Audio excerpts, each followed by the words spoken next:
This is Crew Talk, the podcast of Bombers CrossFit, where we build healthy humans. We're talking strength, discipline, mindset, community, real training, real nutrition, real results. If you're ready to level up inside and outside the gym, you're in the right place. Hey guys, welcome back to Crew Talk, the official podcast for Bombers CrossFit, where we build healthy humans.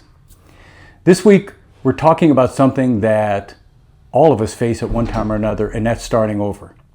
Whether it's from losing a sport that you love, or losing motivation, or just one day realizing that the version of yourself isn't what you want it to be. We're talking with Hailey and Fernando, and they both came from different backgrounds. Fernando was a swimmer, Hailey was a CrossFitter actually, and at one point or another, they kind of lost motivation and then put into circumstances where they had to get it back. Both of them got back into CrossFit. They knew where to go. They both initially were humbled, and eventually they learned the same lesson: trust the process. So let's hear what they have to say. All right, guys. Hey, thanks for joining us for Crew Talk. Let's get to know you a little bit. Hailey, let's start with you. Give us a little background. Where did you grow up? That kind of thing. Sure. I'm Hailey Butman. I grew up in New Hampshire, and then have kind of lived in different cities: Boston, then DC, Maryland, and then we just more recently moved here. I've done CrossFit for about 15 years now, on and off, and my dad actually owns a CrossFit gym in New Hampshire that I grew up at. So where at in New Hampshire? In Concord, New Hampshire. It's White Mountain CrossFit. Okay, Yep. All right. White Mountain, that's where he owns? Yep. And funny enough, I actually started there before him and my sister, who own the gym now. I started there, then they started as just as members, and then years later they ended up actually buying the gym. So yeah, that's cool. Yep. So how? What did your mom and dad do? So you mean like for a living, or? Yeah. So my dad was a firefighter for his career before he retired into owning a CrossFit gym. And my mom has worked as an office assistant for most of her life, but we're lucky enough to have her actually not work for the first 13 years of our life. That's nice. And she raised my sister and I, so that was great. So you have one sister? Is she younger or older? She's older. She's 3 years older than me. So okay. Yep. All right. So did you get all the special treatment growing up? Yeah, we're actually both the youngest. So the youngest sibling special. Okay. Yeah. And what was it like growing up in New Hampshire? I lived in Massachusetts for a while, so. Oh yeah. So I think I touched on that in what I sent you, but I think that actually contributed a lot to how active I am and how much outdoors time we spend and that kind of thing. So we would always do family trips, skiing, hiking, just outdoors all the time. And that was just kind of instilled in us in a young age to my sister and I. So I think that's a fantastic thing that I had that ability to do that growing up. So. You said your dad was a firefighter, so he had to stay in pretty decent physical shape, right? Exactly, definitely, yep. So did he ingrain that into you and Definitely. your sister, being active, doing things? Always, yeah. So they had this rule, we always had to do a sport for every season when we were in school, which at the time I hated, but now looking back was actually probably really great to keep us active and such. And that's actually how I started CrossFit, because my option was to run track. It was either indoor track or outdoor track. I can't quite remember, but I absolutely hated it. I'm not a runner. And so my dad said, oh, hey, one of my colleagues at the fire department just started this thing called CrossFit. And I've never heard of it, obviously. I'm 15. Yeah. So my mom said, you can choose to do that. Instead, I'll come pick you up from high school every day and drive you to the CrossFit gym, and you can do that. And then the rest is history, really. Wow. Yep. That's a cool trade. That's a good trade, actually. I mean, as opposed to running track. Yeah, I think I literally stopped in the middle of a run, ran back to the high school, called my mom crying, and was like, I'm not doing this anymore. I hated it. Yeah. Okay, and Nando, what about you? Where'd you grow up? I grew up in College Station, Texas. So born and raised there for 18 years. I have 2 older brothers. And I grew up not doing that many sports. I did soccer for about 2 to 3 years, starting at 6. And then I did swimming for the rest of my life during high school. So started with summer league, went to club, and then high school. And I had aspirations of wanting to go to D1 school. But when I was 15, I got tendonitis in both my shoulders, and it really set me back a couple of years. Like it wasn't, I was hitting my freshman times by the end of my senior year. So at that point I could go like maybe D3, but then it wasn't the school that I wanted to go. So I was trying to balance those things out, and ultimately I chose the school I wanted to go for academics over sports. So what did you swim? Was it like? I was a distance swimmer. Oh, distance. Yeah, okay. I know it doesn't look like it, but I just could not sprint to save my life. As fast as I was. Yeah, like some of my opening times in like a 500 or a mile were just a couple seconds off of my like sprints. So that's mainly what I swam. So I did like the 1650 or the mile, the 500, the 1000, and the 400 IM. Those were kind of my go-to events. Okay. And I think Dylan was a distance swimmer. Dylan was a distance swimmer, and his brother was I would imagine Jason's a sprinter. Yeah, Jason was looks like a sprinter. Yeah. And so like my older brother, he was a sprinter. He was a sprinter, butterfly. Looks very different than me. Yeah. And like when I was like 14, like I was able to go to like state, and then was able to make sectionals, but then tendonitis set me back. Right. And so it was really tough mentally. Also like the camaraderie on the team changed. Like I was, seeing as a leader, and then I'm kind of like, I didn't feel like that same camaraderie anymore in the team. So it was a kind of a difficult time for me in high school. Yeah. But by the end, everything changed. Everything looked pretty good. And I went to school in DC at George Washington, and that's ended up meeting her 5 years later. So, what about your family background? What do you brothers and sisters? You got one brother? I got two older brothers. Two older, okay. Yeah, so I got a middle brother who's kind of a nomad. He's living with us here, but then he's going back to LA. Back to LA. He's like in the film industry, TV industry, so he's constantly flying, booking gigs all over the country, sometimes over the world. He goes to Mexico sometimes. I think he's there right now doing some film. He actually filmed or helped film Love is Blind in Columbus. Really? Yeah. Okay. So that's my middle brother, and then my oldest brother lives in Florida.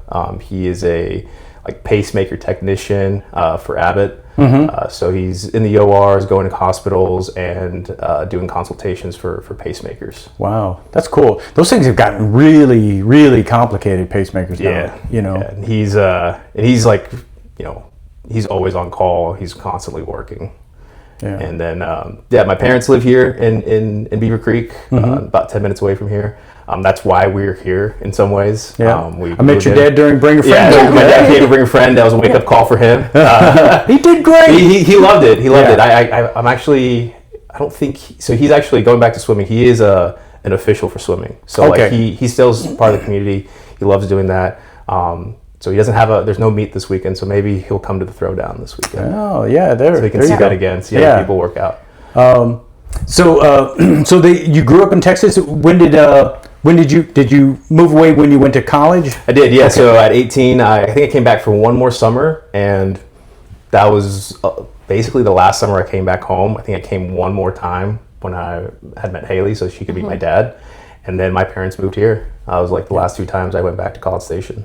Now, College Station, what college is it? Texas A&M. Texas A&M, okay, all right, yeah. And like you mentioned, we've lived in like 4 different cities in the last 5 years. So we met in DC. We then moved to South Bend. We lived there for 2 years. We moved back to Maryland, Silver Spring, and then we moved here. And then there's a possibility we move somewhere else soon. Yeah. So you guys, so let's go to that. So you went to George Washington. You both went to George Washington. Yep.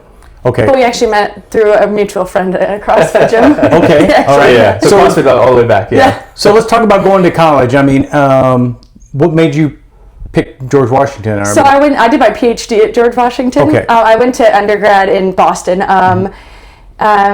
So I picked George Washington for grad school mainly because of the city and the fact that I had already been in Boston for 4 years, and I still wanted to live somewhere metropolitan, but was kind of ready for a break from Boston, I would say. That and then just some other things that are more chemistry specific to the program I was going into. But yeah, I just really wanted to still live in a city and have that kind of like quick environment, everything there. while Big being in change grad from school. New Hampshire. Yeah, very much so. Yeah. Yeah. But Boston already was, thankfully. So I think I had that Yeah. taste of obviously city and still wanted to pursue that. Mm-hmm. And what made you pick George Washington? A couple of factors. I wanted to leave College Station was one. I grew up there, so like I wanted to expand my horizons in that cliche way. Like the College Station was a moderately sized city, like 100,000 people. And everything was about A&M. Like you wanted to go to A&M. Everyone's asking, "Hey, you're probably going to A&M," and I was like, I wanted to go. I applied, got in, but I wanted to go somewhere else. And so my oldest brother, had actually gone to George Washington as well. He went for engineering. So that was kind of a pull. I knew the university. My family always was going to DC like every 2 years for some family friends that we had there. So it wasn't a big shock to go there. And looking back, like it's a good city to try to move to if you're not. It's not a big jump to like New York or Chicago, LA, and it's a beautiful city as well. So that was the last part. But then academics wise, I had the goal of wanting to join the State Department. We had the family friend that we used to see there was at the State Department. And for me, politics, international relations, international affairs was a big thing. So George Washington was one of the best schools for that. It's a great school to have on your resume for that. Exactly. Exactly. And then just the opportunities afterwards. Like I remember it was on my 18th birthday. I was with my dad and we went and got some wings. And I was like, "Hey, I think I want to join the Navy ROTC program there." And he was like, "Why?" Like if you really want to join, if the Army, or sorry, not the Army, the Navy or the military is something that is calling you, why don't you just go to A&M? It's the largest ROTC school outside of the academies. Yeah. So I was like, and it's a lot cheaper. So I was like, okay, that's a good point. So I went to DC, did not join Naval ROTC, and then I started working at the Smithsonian. I had internships, worked for my congressman, think tanks, the Mexican embassy, and then I actually ended up getting a job as a CrossFit coach as well. So that kept me tied to the CrossFit community there as well. Yeah. And then I was also bartending, worked at the Apple Store. I did a lot of things. Yeah. But it was because that city gives you that flexibility, and because the college campus is in the city, it made it pretty easy. And what did you major in college? International affairs and geography. Okay. All right. So I wanted to do the geography aspect really from requirements, and then I really enjoyed it. That's when geospatial information systems was kind of picking up, and that got me into the data side. And when I graduated, I was like, well, there's me and 3,000 other kids who have the same degree as I do, who all want to go after the same job.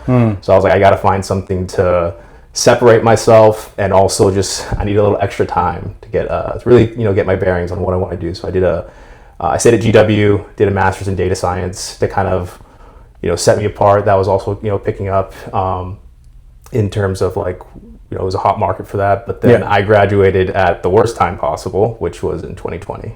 Yeah. So right in COVID. Right, right at the start of COVID. So it was a little demoralizing because I had applied to every company in the DC area, and they're like, "We're not hiring." Yeah. So, yeah. Yeah, that was a crazy rough time, Yeah. So you guys mentioned that you're both in college in GW and going to a CrossFit box. Were you going to the same box or? No, we just met through a mutual friend he knew from college. Yeah. And then I went to the box with her and worked out there. Yeah. But then eventually he kept working at a, it wasn't actually a CrossFit gym, but they do CrossFit-like movements. Yes.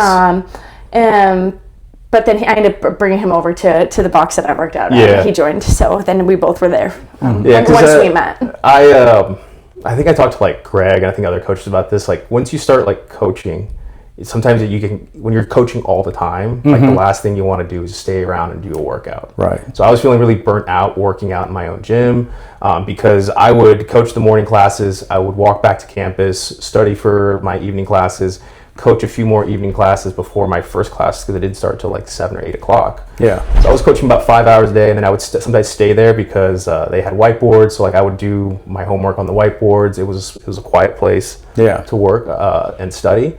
So I was there all the time, and it was in a basement downstairs, so there wasn't any windows, wasn't any sunlight. So I needed something else to look forward to. And then sometimes when you're working out as a coach, at least where I was, sometimes you didn't feel like you could just focus on the class. You're kind of paying attention to your clients, or you're paying attention to someone else, or they're asking you some other questions. It was a different mindset.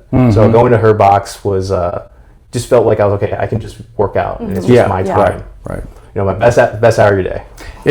Exactly right. Yeah, and 5 classes a day. That's a lot. Yeah, that's a lot to coach. Because you've got to be at your best for that amount of time, and so that's hard to do. Yeah, no, definitely. So, so then you guys. So what was your first date? What was the spark? Who said what to who first? Oh man. Well, I got really anxious, so I canceled on him like 4 different times. Yeah. And then we got coffee. Yep. Yeah. That was it. We went to just one of like the squares where you can sit at the university, center. like the students outside the student center, or whatever. And we just got coffee. Yeah. And just chatted. Yeah, because it was easier because we were both in grad school. At least for me, like I wasn't doing anything in the mornings. Like, my classes were in the evening. So if she wanted to get coffee, like it was really easy for me to do that. Yeah. I think I took her to my favorite sandwich place, GW Deli, and she always remembers like I was very nervous because like my sandwich was super messy, and I'm like trying to talk to her, like onions stringy onions. These like stringy onions that just kept like going out of his mouth. I probably had to shave for a while, so like they were getting stuck in my beard, and I was like super nervous. And I wasn't like, eating. Yeah, I just had coffee, so I was just watching him eat. Like, what the heck? I actually forgot that part where she kept canceling on me. Yeah. And I didn't even know that she was in school or at GW. Like I thought she was like a lawyer because everybody in DC is a lawyer. So I thought she was a lawyer. And she's like, I'm too busy to talk to you. And I was like, all right. But then we actually ended up meeting each other. I think our first official date was Chicken and Whiskey, which is a pretty cool place. It's like a fried chicken place, and there's a speakeasy in the back. Okay. Through like a freezer. Like a freezer door, yeah. Typical classic DC kind of thing. So that was our first place. Yeah, and then that was it. And so then you graduated your master's. You finished your PhD there, or Yep. Okay, all right. Yep. I finished my PhD in 2022. He had already started working for, he works at Deloitte as a consultant, so he had already been there, but thankfully his job's been remote for forever. 4 going on 5 years. I didn't really quite know what I wanted to do yet, so I applied to some jobs and some postdocs, and just waited to see what stuck, kind of. And the job market wasn't great at that time either, for chemists especially. So I just decided it was a safe bet to do a postdoc, because that also just gives you more experience to use on your resume for later jobs anyway.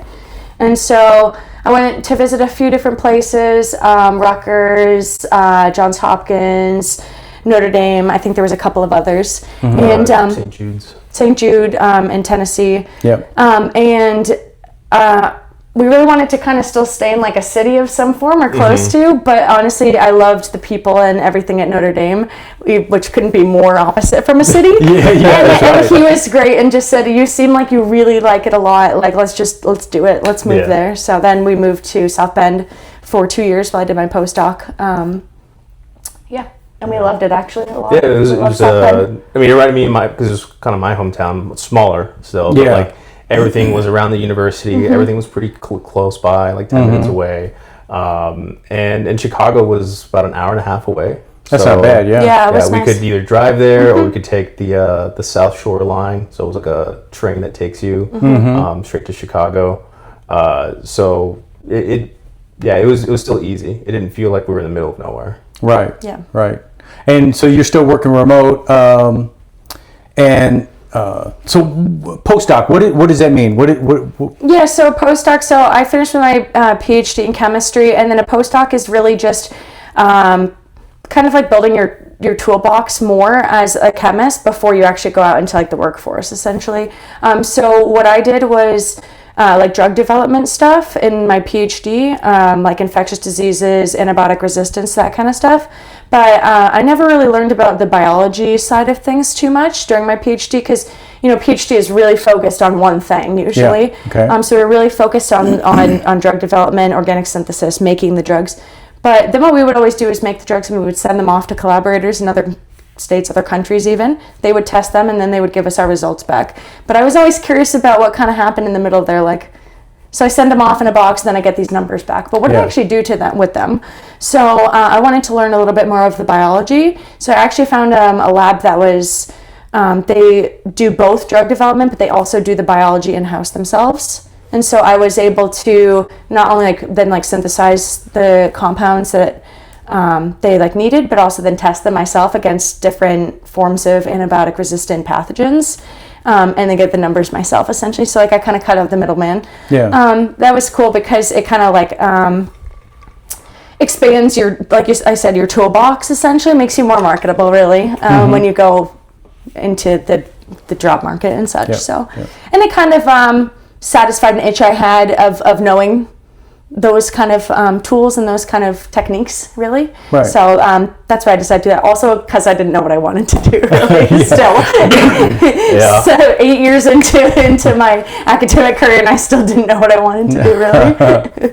Well, that's cool. I mean, you got the freedom still to kind of search around a little bit. So so after that, you decided to investigate joining the military? Not yet. So I got a job as a federal contractor working for the Army. I worked for General Dynamics.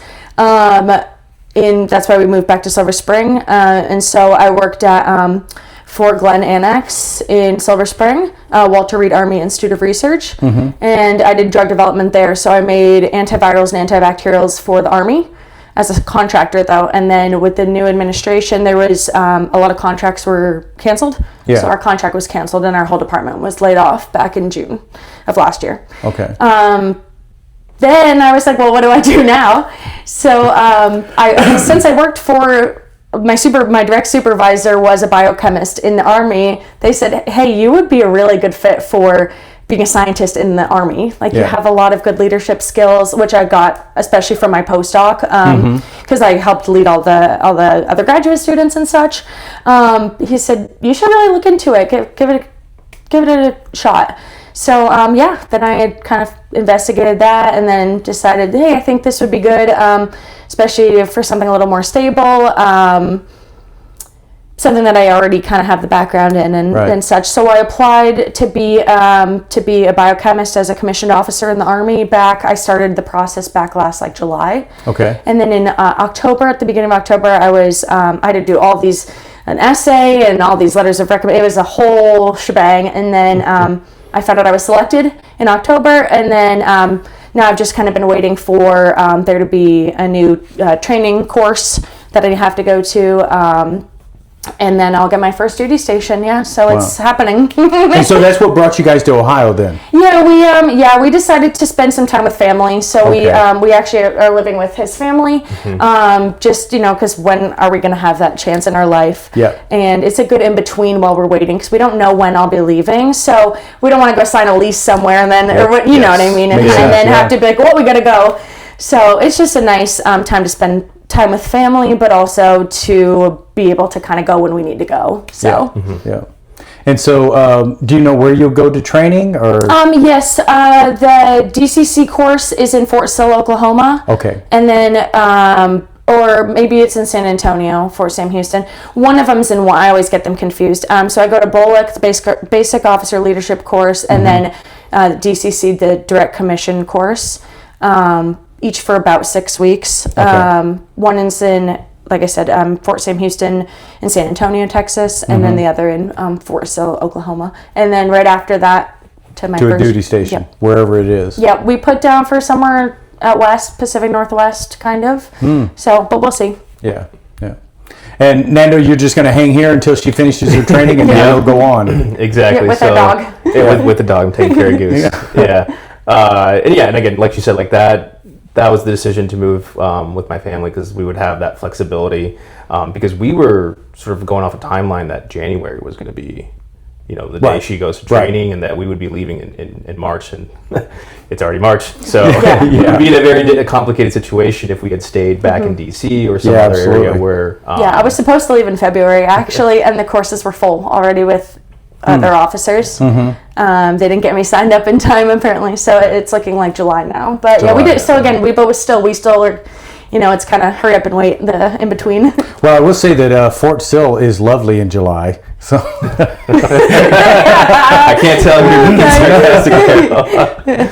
I can do anything for 6 weeks. Yeah, exactly. That's fine.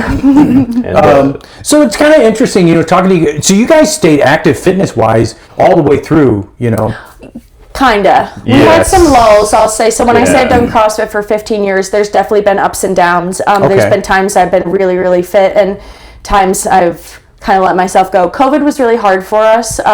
We found ourselves consuming too much alcohol and eating a lot of processed carbs, if you will, I guess. So that was really hard for us. We tried to get back on track, but then we would be moving one place, move there. We've had trouble being dedicated to the gym, consistently dedicated to the gym and our nutrition. But I think in the last year and a half, 2 years, we've kind of regained that hold on it and made a much more conscious effort. We used to be like, should we go to the gym today? Nah. Yeah, it's like we'll start we would Monday. maybe make it 2 or 3 days a week. But then actually the kick in the butt was was joining the Army. They said, hey, everything's good. Your degree, your resume, all this, but you're overweight. So you have to meet these height and weight requirements or be taped, but you're nowhere near that, basically. So I'll say getting laid off from my previous job saved my life. You can take something out of something bad always. So I was able to get myself back into shape basically for joining the Army. I think that's I always talk to people, that have young kids and they're raising their kids and having them stay active and do things. You guys both grew up with that idea of staying active and fit. So if you have these lulls later on in your life, you know how to get back in track. Course. You know what I'm saying? Absolutely. I mean, you know what it takes. Absolutely. Definitely. So I think that's important that you've got that kind of to fall back on. Yeah, because honestly, even like when we did kind of let ourselves go a little bit, it was, for me at least, it was always in the back of my mind, like, at some point I need to get back on the saddle and get going. Like, it was never like I'll settle for this is how I'm going to be for the rest of my life. It was, which, I mean, it's still not a great excuse, don't get me wrong, but it's still like in the back of my mind, I was always like, at some point here, I'm going to get going again. So, I mean, like, joining the Army was just kind of the kick in the butt. Like, hey, you're not going to be able to, they won't accept you. You won't have this job if you don't get yourself back into shape. Yeah. And so, I mean, that's just important because, a lot of people get into that position where they're overweight and they just don't know how to do it. Or just they accept don't know what it, to right? do. And say, it is what it is. That's how it's going to be for forever. I will say that it's also good having like a partner. Like, the accountability. Like, she hates the mornings. I like doing the mornings. I don't like doing the evenings as much anymore. So at the beginning, it was always really tough. It's like, come on, let's get out. And, there's days where, she's ready to go. She's like, come on, get up. It's time. And I'm like, no. And then there's only once in a blue moon where we're like, hey, should we sleep in? And then honestly, even then, we're both still like, no, let's get up and go. Kind of like, no, like, let's do it. Let's get it out of the way. Like, we got to do it. So. And same with nutrition, though, honestly. We both have each other's back in a way that's not... We're never like putting each other down or anything. It's not like, I can't believe you're eating that. Right. It's like, hey, like, do you agree? Let's have it. We call them cheat days. I know it's a little bit wishy-washy, but hey, let's have a cheat day every Saturday. And other than that, let's try to like stay on our, whole foods, chicken, ground beef, rice, veggies, and fruit kind of. Yeah. Or if you think you're going to slip, like, okay, what is a compromise? Like, instead of having pizza, maybe you go for like a burrito. Okay, not the worst, but it's also not the best. Like, how can we kind of walk ourselves down from what we were trying to... Like a healthy alternative, essentially. We try to like help each other out with that kind of thing. Like, if like at night, like, oh, I want like some like chips or something, like, hey, let me have like 1 cup of popcorn or something, like something that's maybe a little bit better for you. So you still feel that... You still feel satisfied, but maybe it's not still. You're still in the right direction. Yeah.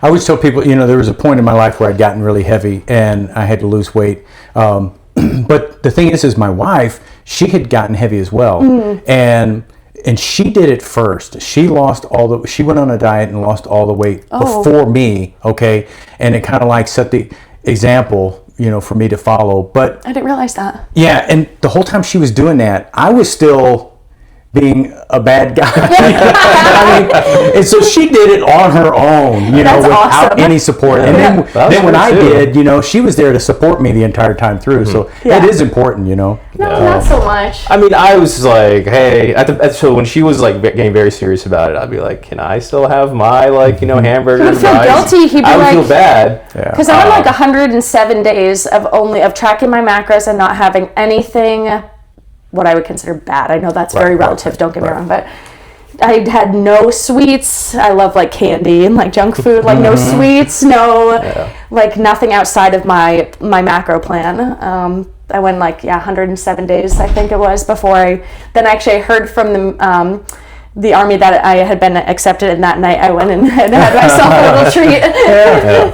And so I think naturally I started eating less of that as well. Like I would still have the flexibility of okay, I'll have a hamburger 2 or 3 times a week, and then just been slowly walking that back to like she said, like now we do like almost a little bit more like we treat it almost like a date night too. Like let's go somewhere out.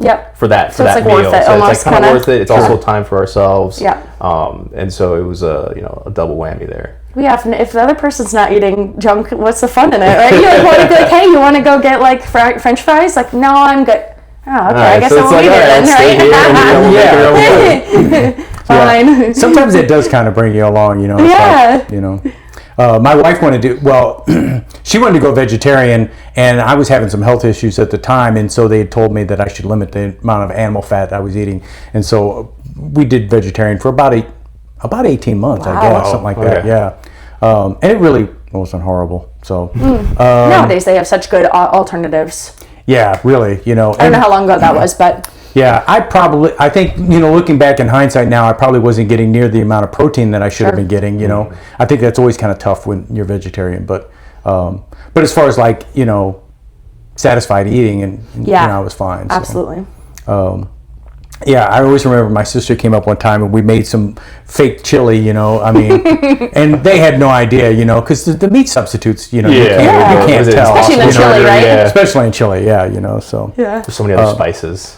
So let's talk a little bit more about your experience in CrossFit. So do you remember your first workout in CrossFit? Oh gosh. So this is going back some time now. Yeah, there's so my dad still does this exact workout. It's like the first, so they do more of an on-ramp to start, and that was how it was when I started. So you get like 3 individual classes or whatever, one-on-ones basically with a coach, just to hopefully learn more of like the fundamentals and the barbell and things you maybe have never even heard of or used before.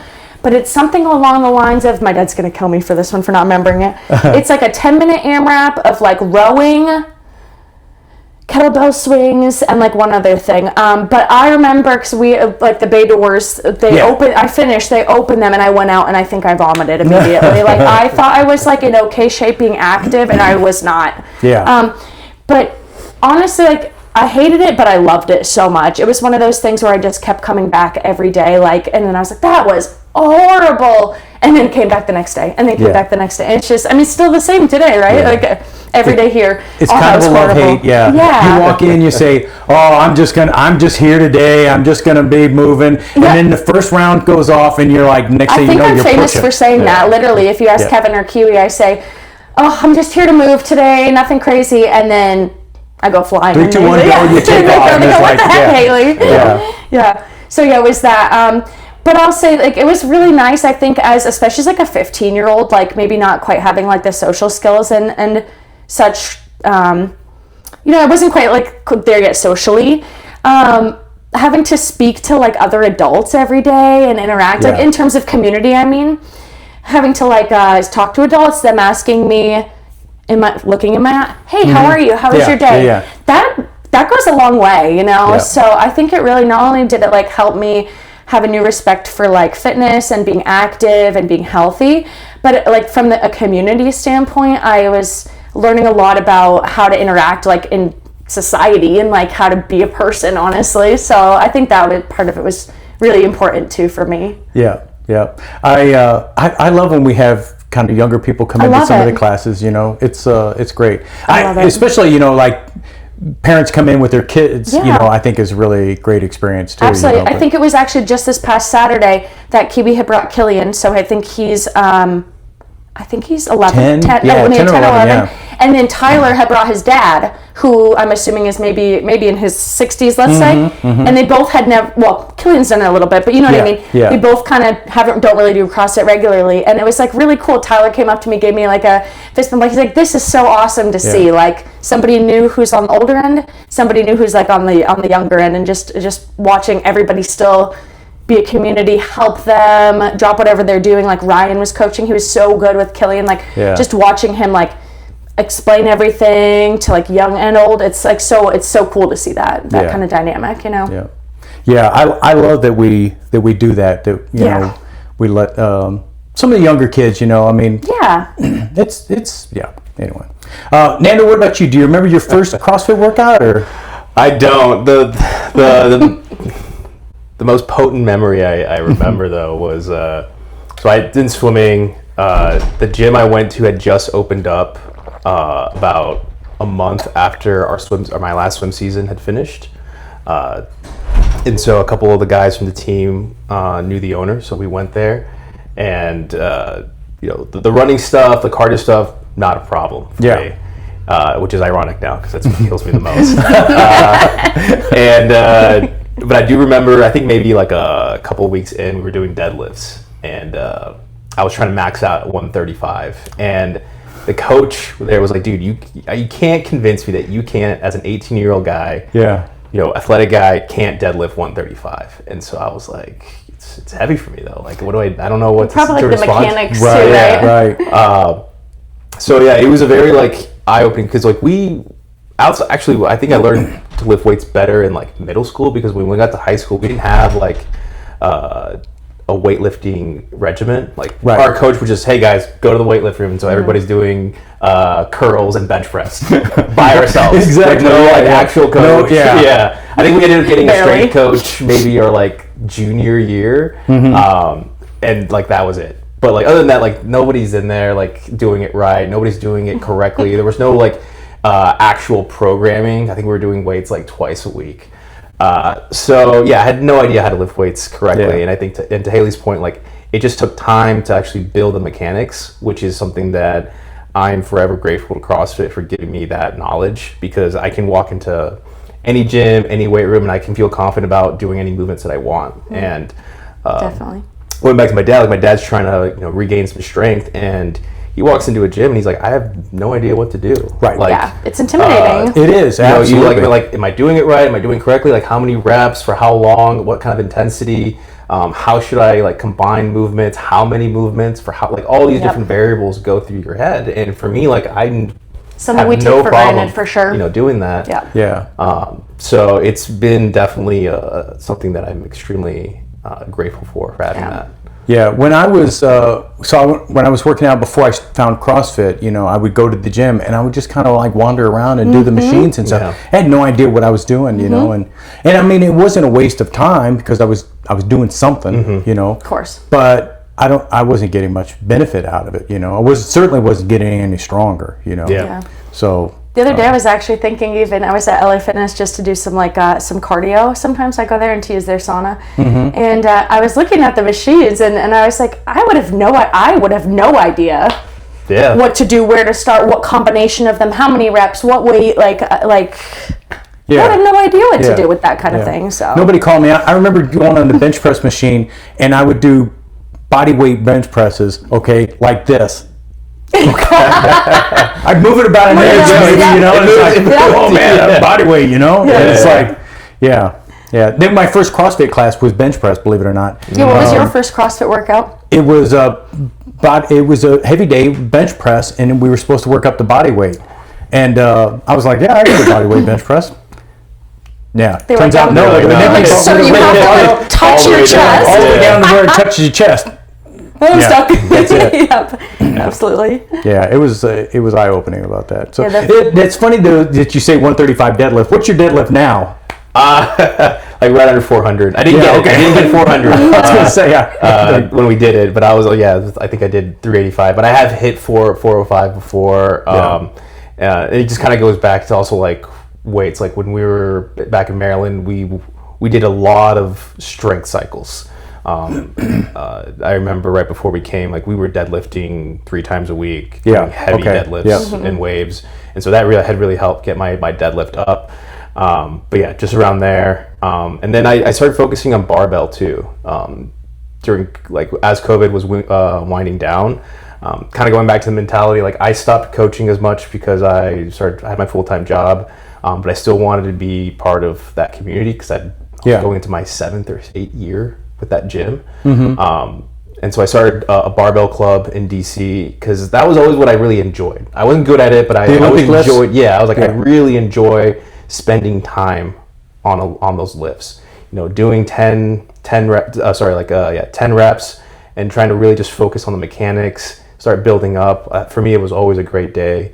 I remember like 2 years ago for my birthday, I was like, hey, Hailey, what I want for my birthday is 2 hours of uninterrupted barbell time. I want, because she was always like, are you done yet? Are you done yet? I was like, on my birthday, I'm going to have my coffee. I'm going to hang out with the guys at the gym. Uninterrupted, 2 hours. That's what I want. That's my perfect day. Actually, when we lived in Indiana, because they didn't have like a designated, like an actual CrossFit gym, or right around where we lived, they had it was a powerlifting gym. Okay. But it was a huge like warehouse. So they had like CrossFit equipment, and you could just go in and do your own CrossFit workout, which ended up not being good because I clearly need a class, but for him it was good because they also had like a section of the gym that was for Olympic lifting, and so that's what he did exclusively. 6, 8 platforms to lift at. So for the 2 years we lived there, he exclusively did Olympic that's lifting. what I wanted to do. Every day. And so for me that's my favorite part, is always trying to get better at the lifts. I'd done a few competitions while I was in DC. I did, I think, 2 or 3 in Indiana, and looking forward to the one that we're doing here in a couple of weeks. I think 4 or 5 weeks out, I think, in April. So very excited for that.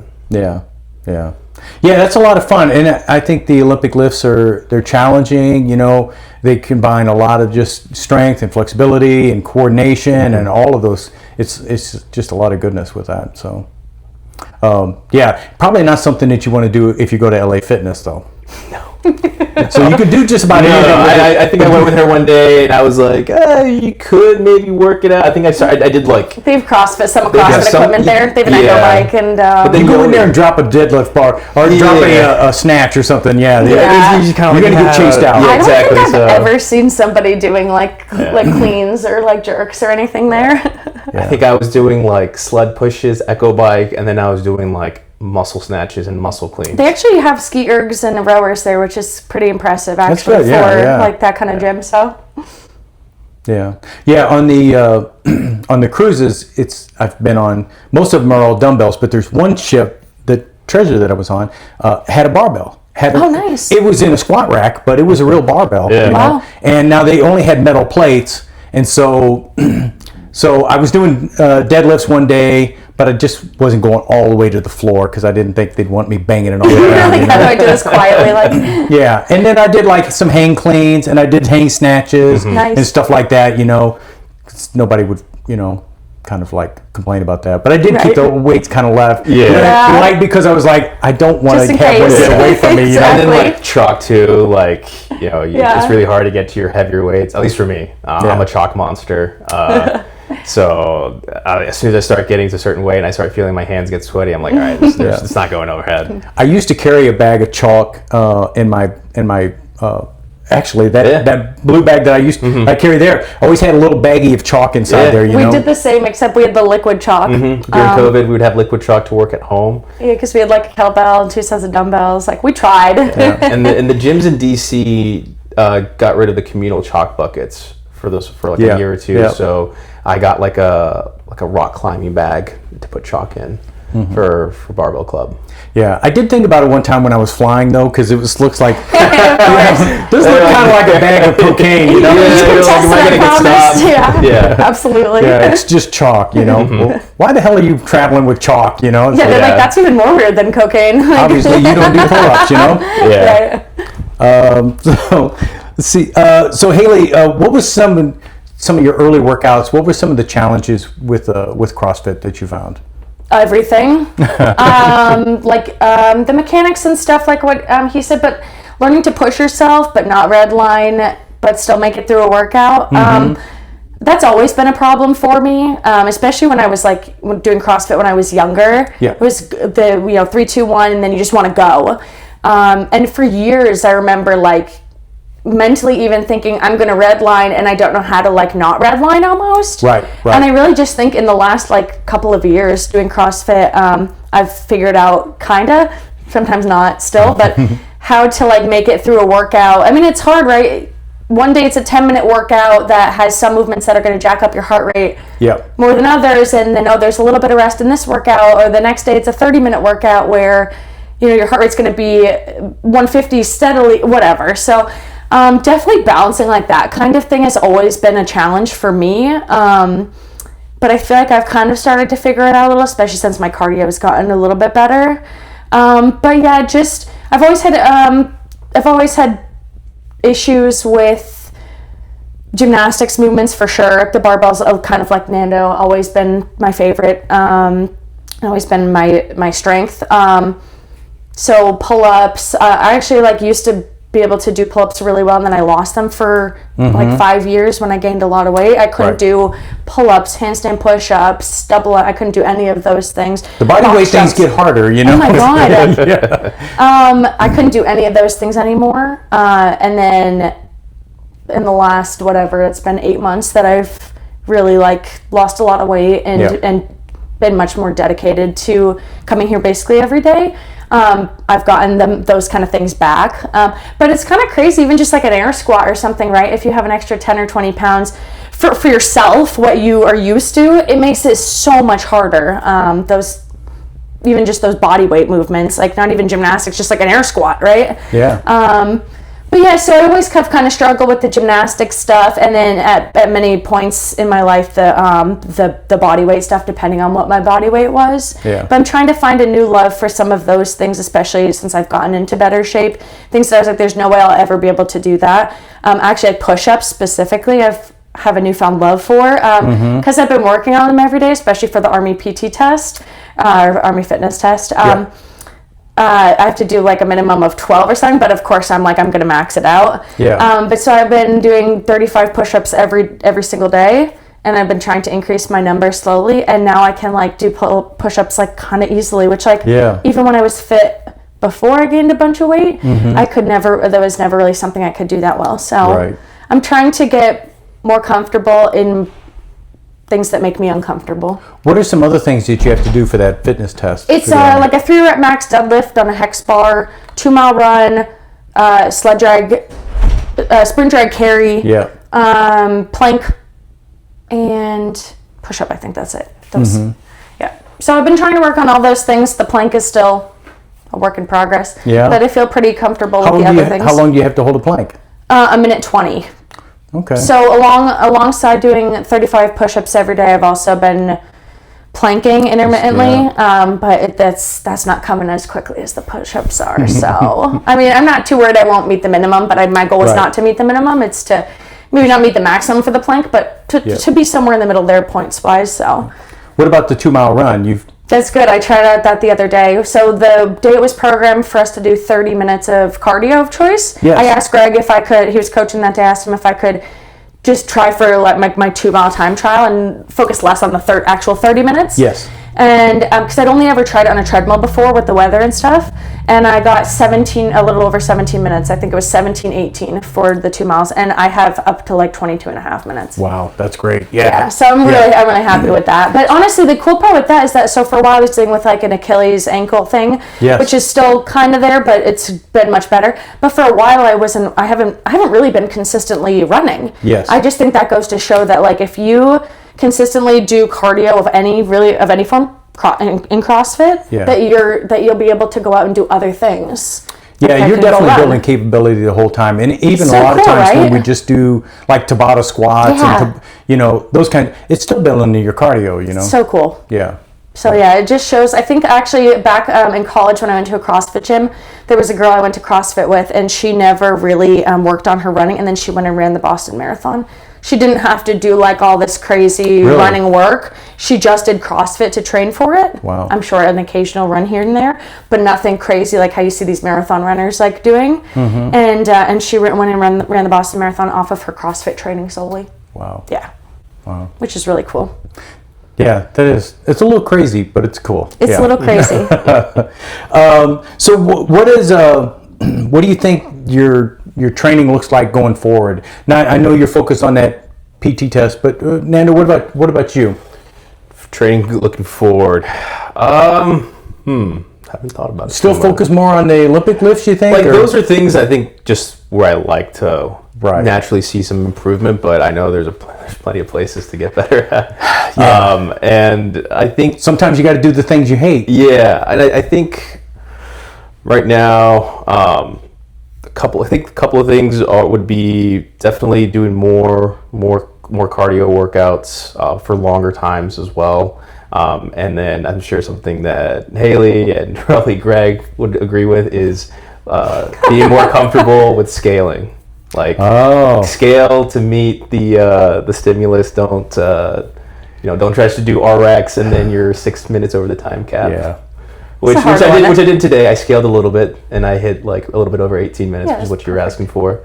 Right. So it's hard when you know you can do the movements. Exactly. Right? For me, that's the hardest part. Is like if I see on the sheet and it's like I can do that, I can do that, I can do that. Yeah. Right. I just don't know if I can do it in the time that you're asking for. That's where my mind is like, well, I know I can do them, so like let me see how far I can go. But then I know there's that flip side to it. It's like, well, no, the point is to meet that time domain because the intensity needs to be that high. Yeah.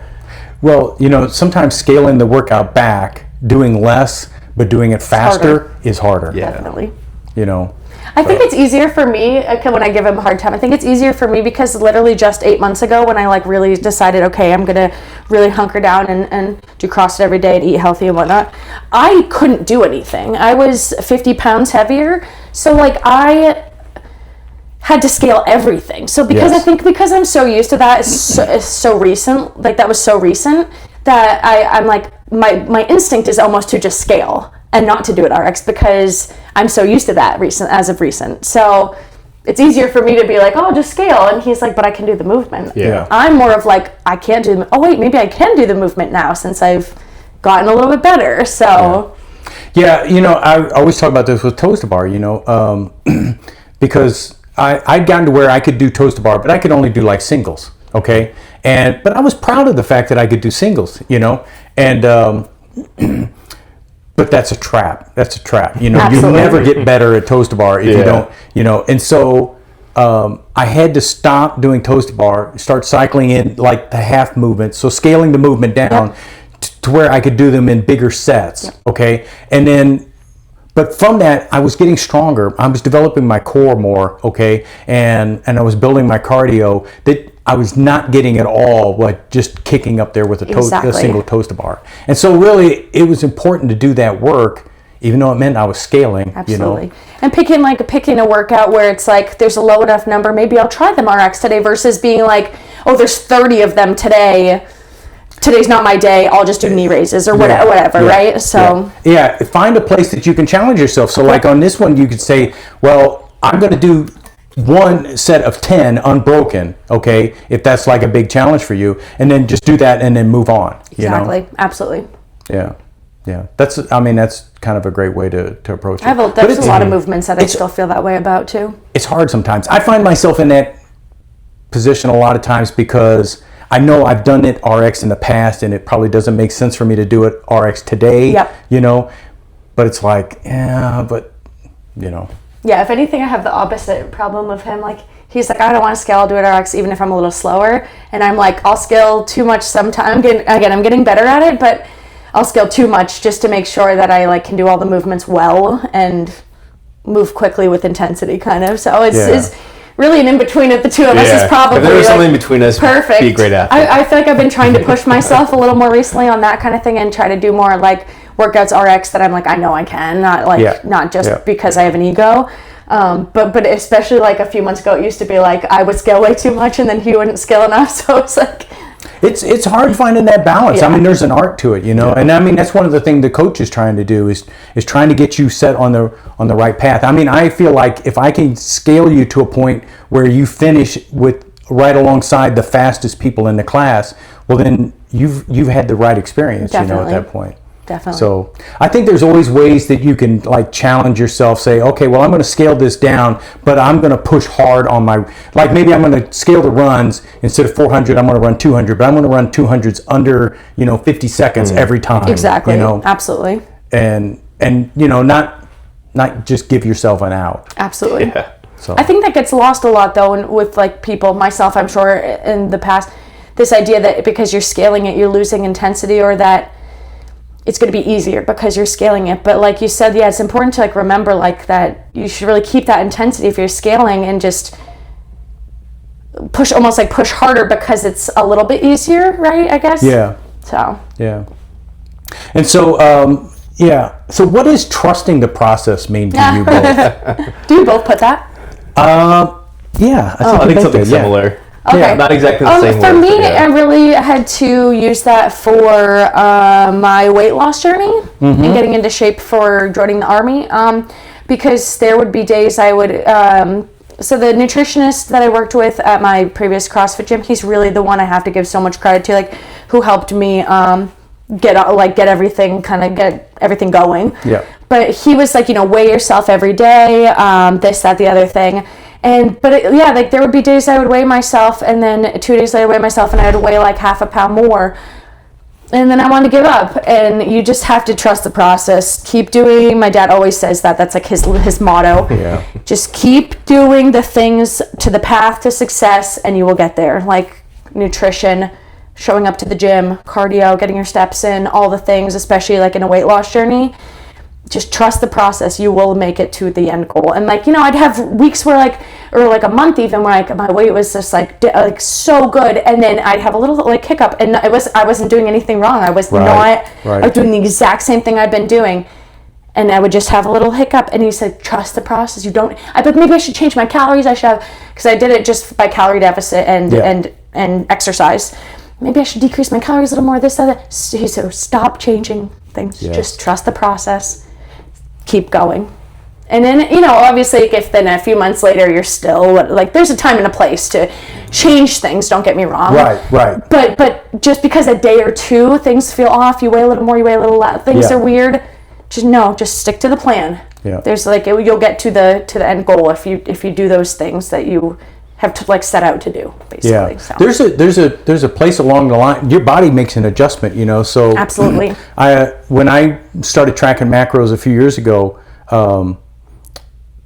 I've gotten to the point now where I eat about 1,800 or so calories a day. Okay. And my body, so even if I go on a cruise, right? Yep. And you eat more than you should, I don't gain weight over that. You know what I'm saying? Because the body just kind of is used to the fact that I'm going to be about in that territory, know. Whereas when you're dieting and you're trying to starve yourself, you're under eating or something like that, the body thinks that you're starving, and you begin to retain calories, and it's you can eat less and gain weight, and absolutely.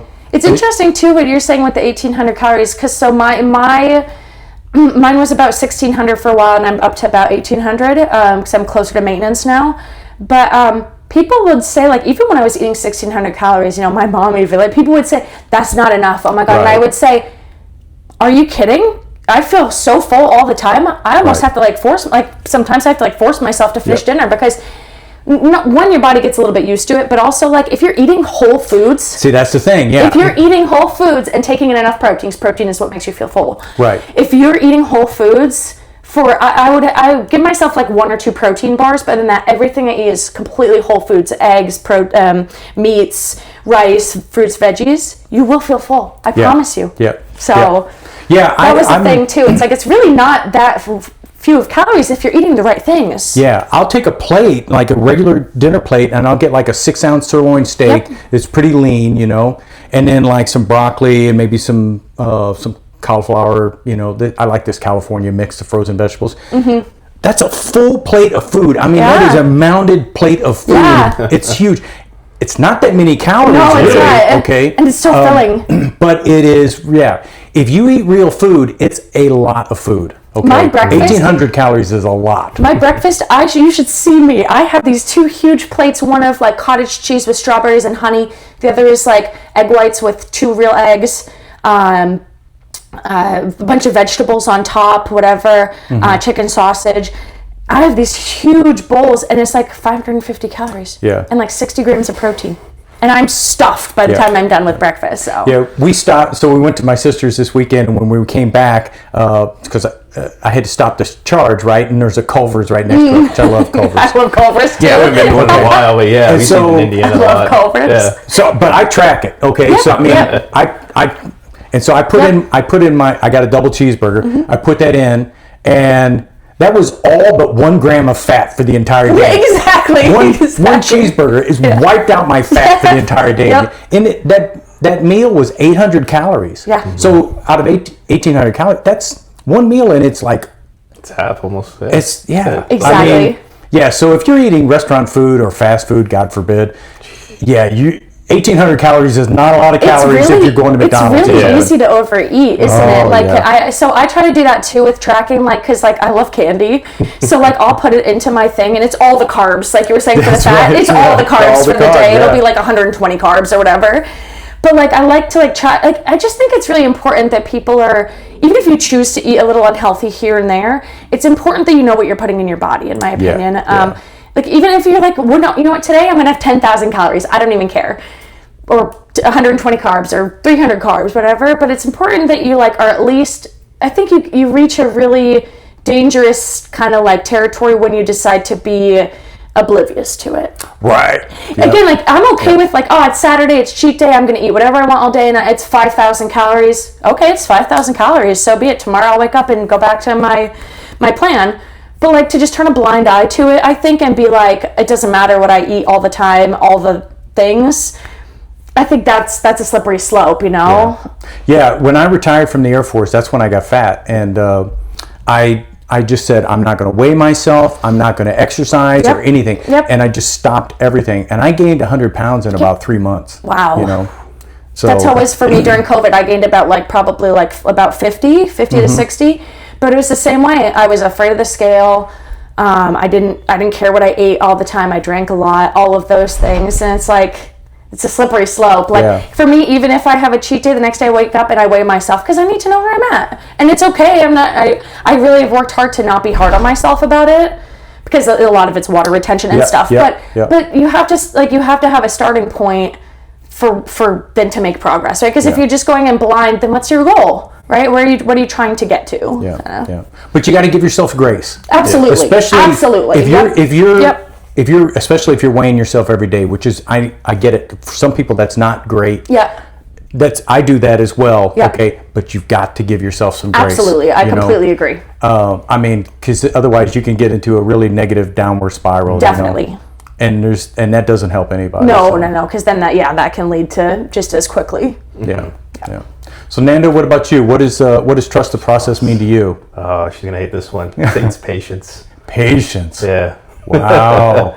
Yeah. I mean, I think that's really what it is. If I go back to looking at barbells movements, I mean, I remember when I first saw people snatching at a CrossFit gym. I saw 135 go up. I was like, I'm never gonna do that. Like, that's so much weight. It's gonna be like, I can't fathom. Like, I mean, I think I could only do like 55, 65 on a barbell. So when I went to the barbell club, coach is there looking, and they're like, your shoulders in the wrong place, your overhead bar in the wrong place, you got to be looking up, you got to, like, all these tiny little things. And it was just going day in, day out. I'm just getting really frustrated. It's like, why? I kind of felt like my weights were going down because they were changing where my body was. So like to me now, it's like, this is a completely different movement. I mean, I remember when I first put on weightlifting shoes, I was like, I don't like this. Like, everything felt really off. So I was like, maybe it's not for me, or like, this isn't going to work out. Like, my weights are going down. But just kind of sticking with it. And then naturally, like, what was different, what was weird starts to become normal again. Okay, now you've sort of reached a new baseline to then start going up from there. And just going in 3 to 4 times a week. And I think that's the other thing is like, don't overdo it. You're not expect results overnight. I would remember when new folks would be coming into the gym and would be doing Olympic lifting. They're like, yeah, but like, how long is it going to take me to like snatch 225? I was like, dude, I don't know, man. Like there are people who dedicate their entire lives to weightlifting that are still trying to find the limits, and they're still trying to perfect their technique. You look at, Lasha, or you look at some of the guys at the Olympics, like they have been doing this for years and years and years. Thousands and thousands and thousands of reps. Oh yeah, absolutely. And there are still things to sort of, work on. There's always something, right? And then it's like you got to start figuring out like, how does your body work in those mechanics? Because, we have a textbook view of how these lifts should work, but then you have to start looking into your body morphology. Like for myself, I would say like kind of proportional in terms of my legs and my torso, but my arms are kind of long, which isn't really great because I have to hold the bar almost to the collars. Yeah. It's really tough on my shoulders. It's really painful. Not painful, but it's annoying sometimes. Because then where does the barbell start to hit? Where does it start to hit the crease? So taking all those things into account, like you got to start figuring that out, and that takes a lot of time. Yeah. Well, and multiple techniques work too is the thing that's also plays into using your body like to its like. Yeah, like some people would say like there should be no elbow bend, but if you look some of the best lifters, they have a little bit of an elbow bend right now. And if you watch like Olympic lifting, like at the Olympics, like each person kind of has a slightly different technique and like mechanics, and they all are really good. But and one last thing there, I think but it's also not to mean that you should try to emulate what they do, because they have figured out what works for them. Exactly. So I think that's why yes, there is a baseline and a framework to start doing the Olympic lifts to get you going, because they're the base fundamentals. But then you got to start figuring out what works for you, and that just takes time. Yeah, there's a difference between identifying a fault and identifying a style variation. Yeah, absolutely. And some people just have a little bit of a different style on how they turn the bar over, how they hold the bar exactly. Yep. And that's not necessarily a fault. For some people it might be, but it might not be for that person. Definitely. So that for me, that's what it would be. Patience. We have two different outlooks when we've been trying to go on like weight losses. Like she is really good and she has to go. Like I have to go all out. Like no wiggle room. I'm kind of I'm all black and white. Let's change one thing at a time. Yeah. Small Which changes. actually, that is the more sustainable way to do it. Don't get me wrong. I actually had to be very black and white, and because I needed to lose a lot of weight quickly for the army. Right. But I would go that way more so for the average human. Probably that's a more sustainable way of that's keeping weight whenever off. I'm talking to people about nutrition, if you're going to get into macros, first thing you should do is just track your protein. Yep. Just track protein and just try to get into the amount of protein. I even say just track your calories even to start. Just have any idea like how much you're eating, and then protein and then fats and carbs will come or whatever. Yeah, and then you do it for a period of time, like you were talking about with. It's the data.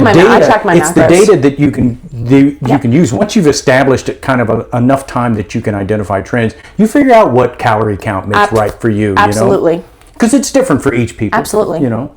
And I lost enough weight that I got to a point where I was like, okay, I'm kind of hungry all the time now. And that was when I was taking in 1600 was my intake. Right. So then actually just in the past couple months I've started going up just trying it out every week, like a little more. See where we're at. Right. And what I've actually noticed is that makes no difference. I'm still losing weight or maintaining. Like if I take in 18 or 1900, so those extra few hundred calories go a long way for me. I'm I get to have an extra cup of strawberries at night or whatever. And they actually don't make the scale fluctuate. Yeah, once you've established some consistency, your body realizes, and then it adjusts accordingly. Exactly, which is really nice. So but I like what you said about patience. So and the thing is when you set a goal, it's not about one day I hit that goal. It's about all the work that you did leading up to that. Absolutely. That was the reward. Absolutely. The reward is not the goal itself, because that was just one day. Absolutely. It's all the work that you put into it. That's where the real benefit came. That's also where you build really important things you can carry with you the rest of your life, like your determination, your perseverance, patience.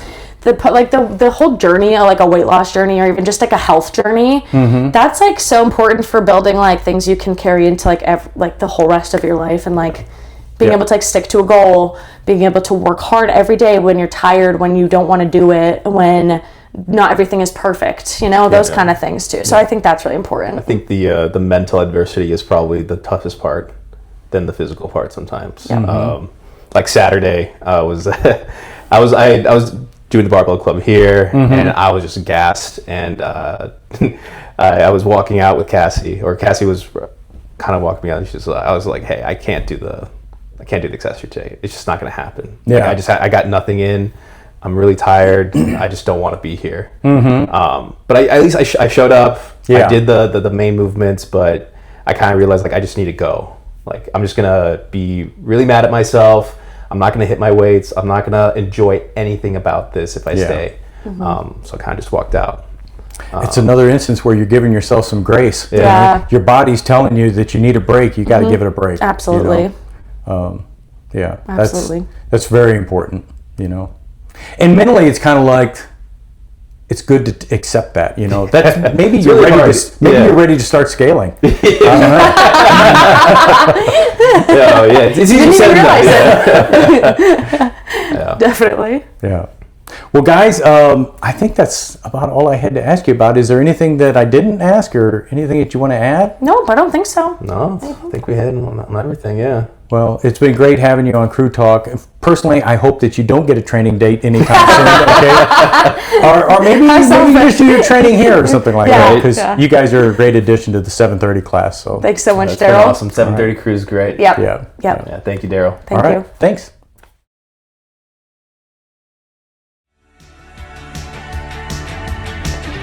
That's it for this episode of Crew Talk. If you got value, share it with your crew. Want to train with us? Head over to bomberscrossfit.com and come see what we're building. Stronger every day, better every rep. We'll see you in the gym.